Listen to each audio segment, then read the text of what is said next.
So today I thought we'd take a look at the Jeep. Well, not this one. This one sits nicely on a little A4 work mat. I think it's tiny. I have the set of inner arch fenders. Now I originally got them for leyarnas, but up at the time of purchasing these, they didn't actually do them to fit the deadbolt. If you notice, the deadbolt has a narrower rear end, so my intention was to file them down and make them narrower. However, they now make them for the deadbolt, so we have some of those on order. So rather than cutting and chopping these, they're a direct fit for my Jeep. But we had this before we got my Jeep, so it's all worked out good in the end, because I would only end up ordering a set for me. So I'll take them off Leyarna and we got her a new set. So today,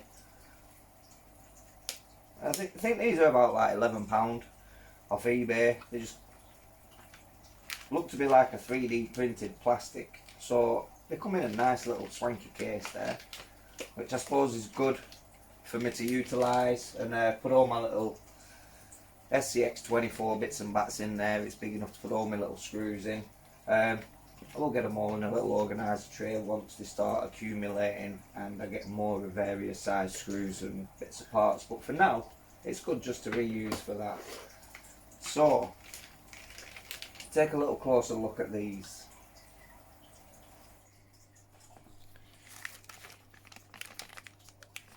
So yeah, these are the little fenders. They are a 3D print. Now I have seen some moulded ones, some like ABS moulded ones, but they're like 4 times the price. And being in the UK, you have to ship them out of the United States. So then shipping becomes a bit of an issue. And then you could end up stuff with all the import duty and stuff like that. So I think these ended up, like I say, they weren't very much.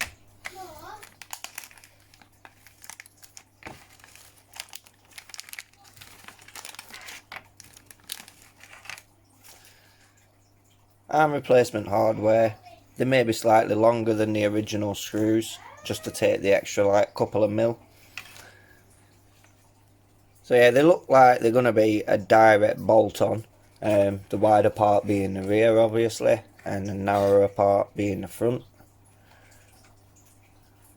But looking at the screw holes, to how many screws there is, and then looking at the rear, there is like indentations to take screws. So we aren't going to need to remove all of them. So we'll line it up and we'll see which screws need to be removed, and then proceed with fitting these little inner fenders. So this will technically be my first mod on the little CRC Jeep, whereas Leyarna has a couple already and some more to do on that. So there's going to be 1, 2, all 4 in the bottom of the chassis, and the one up here, this one here, and it looks to be the body post mount there. So it should just be a direct bolt on really.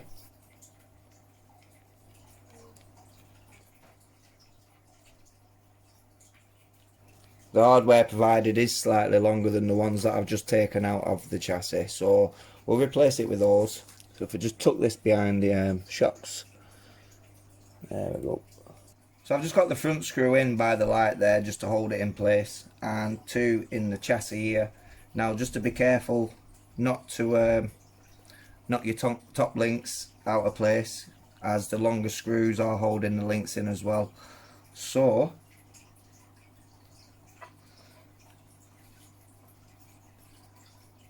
now if you can just see that there, where these screws, so just make sure your links are still in before you bolt it up.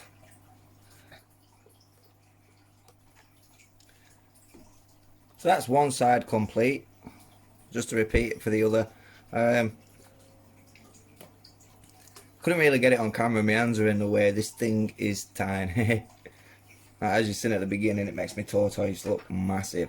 So I'm just going to repeat the same for the other side.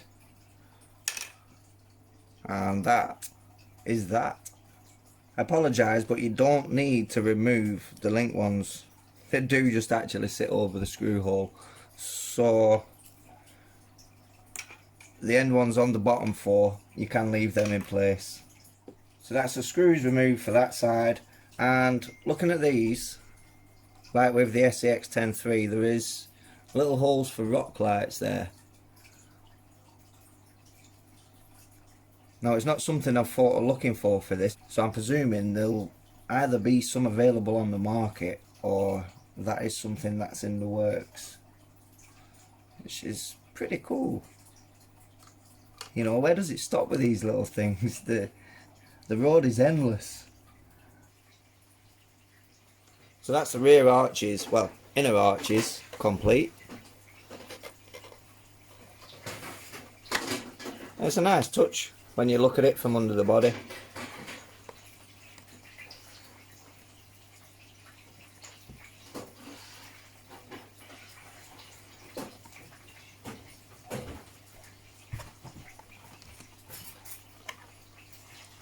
Now the only downside I've found to this at the minute is until I relocate everything, my switch is just a little bit awkward to get to. But it's no major issue.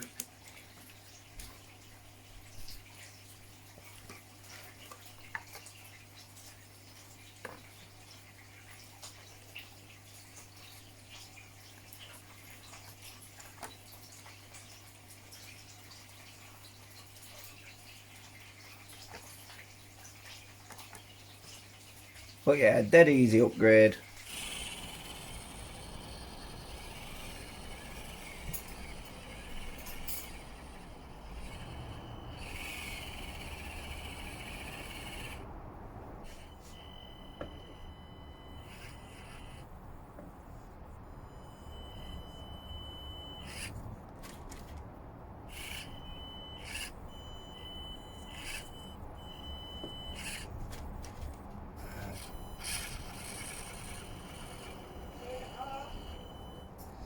So yeah, you can kind of see it as well from underneath when climbing little obstacles. Obviously, if you are very low down.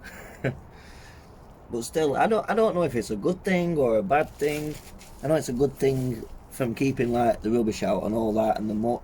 But I don't know, it seemed to get a little bit more angle on it. So I don't know whether it's helped towards its lower centre of gravity or... Need to add a bit of weight in the corners and all that for sure.